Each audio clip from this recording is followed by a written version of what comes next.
박근혜 대통령이 오늘 새벽 유엔 총회 기조연설을 통해 국제사회의 한반도 통일에 대한 지지를 호소했습니다.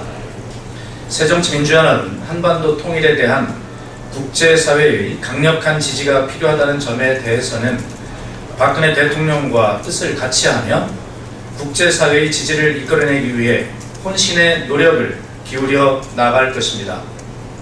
그러나 평화적인 남북 통일을 달성하기 위해서는 국제사회의 지지에 앞서 남북 간 공동의 통일 기반 조성이 시급하다는 점을 생각해야 합니다. 문희상 비상대책위원장이 지적했듯이 남북관계는 벌써 7년째 제자리 걸음만 하고 있습니다. 지난 이명박 정부 5년간 우리는 아무것도 할 수가 없는 남북관계의 암흑기였고, 현 정부 들어서도 남북한 신뢰 프로세스 구축, 동북아 평화협력 구상, 유라시아 이니셔티브, 드레스덴 구상, 통일 대박 등 화려한 구호는 많았으나 그 어느 것 하나 실현된 것은 없습니다. 박근혜 대통령이 평화적인 한반도 통일에 대한 강한 의지를 가지고 계시다면 5.24 조치 철회와 금강산 관광 재개부터 실행함으로써 꽉 막힌 남북 관계를 뚫어야 합니다. 아울러 홍석현 중앙미디어네트워크 회장이 제안했듯이 개성공단의 확장과 새로운 공단 건설 등 정부의 남북 정책 전환이 필요할 것입니다. 통일된 한반도가 새로운 동북아를 만들어가는 초석이 될 수 있도록 5.24 조치와 금강산 관광 재개에 대한 박근혜 정부의 전향적인 결단을 다시 한번 촉구합니다. 아울러 대통령은 유엔 창설 정신인 사람 중심과 인권을 여러 차례 강조하셨는데 참 잘하신 일입니다. 귀국하시는 길에서는 세월호 희생자들의 문제, 진상규명, 세월호 특별법의 재정 문제에 대해서도 이런 차원에서 심각하게 한번 되돌아보실 것을 촉구합니다.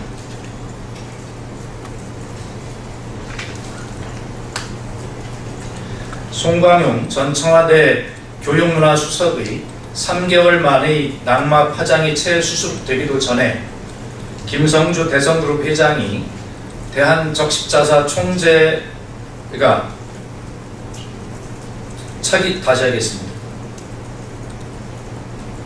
송광용 전 청와대 교육문화수석의 3개월 만의 낙마 파장이 채 수습되기도 전에 김성주 대성그룹 회장이 대한적십자사 차기 총재로 선출됐다는 소식에 국민들은 당혹과 충격을 감출 수가 없습니다.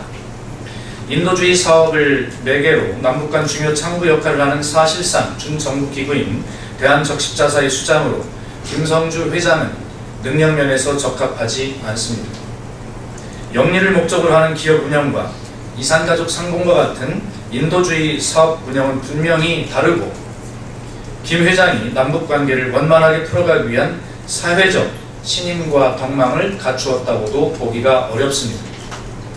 지난 대선 새누리당 공동선대위원장을 맡으면서 한 발언이 경제민주화를 강제로 하는 것은 역사에 역행하는 것이다. 나는 연계를 좋아한다. 와 같은 설화를 되새겨봐도 자질면에서도 적합하지 않습니다.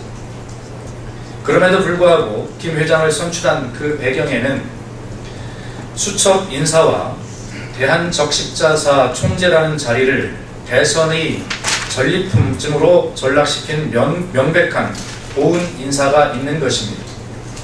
대통령 해외 순방 때마다 터지는 연속극 같은 인사 참사에 국민들은 실망하고 있습니다.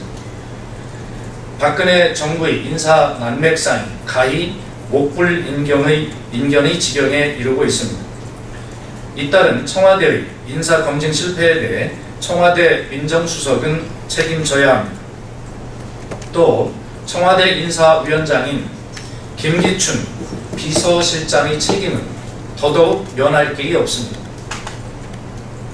물론 수첩 속의 인사가 번번이 문제를 일으키고 있음에도 아직도 그 수첩을 버리지 못한 박근혜 대통령에게 더욱더 큰 책임이 있다는 것도 분명하게 강조합니다. 박근혜 대통령이 책임 있는 자세와 청와대 인사 시스템 개혁을 즉각 단행할 것을 다시 한번 촉구합니다.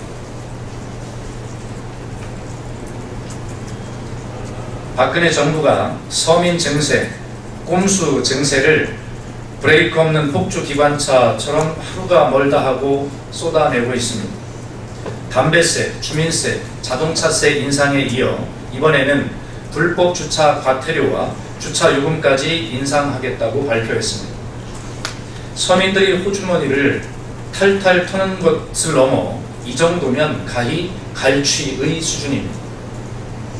앞으로 오토바이 불법 주정차를 하면 과태료가 부과되고 교차로, 버스 정류장, 보도에 불법 주차한 승용차는 현재 4만원에서 8만원으로 과태료를 2배 인상하고 승합차도 5만원에서 9만원으로 올린다는 것입니다.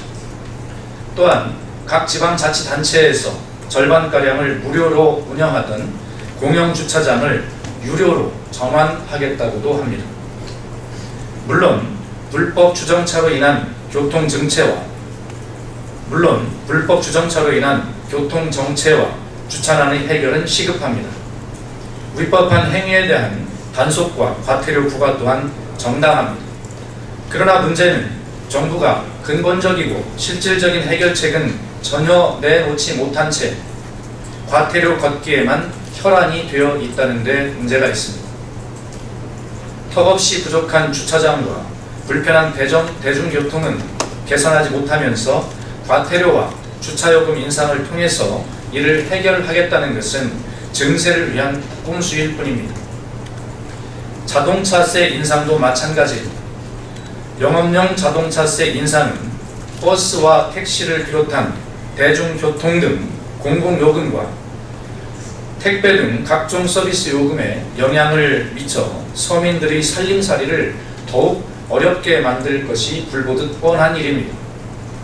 정부와 새누리당은 구멍난 세수를 서민 증세를 통해 메우겠다는 꼼수를 버리고 부자 감세부터 철회해야 합니다. 세간에 부자 천국, 서민 지옥이라는 말이 떠들고 있는 것을 알고나 있는지 묻지 않을 수가 없는 이유입니다. 이상입니다.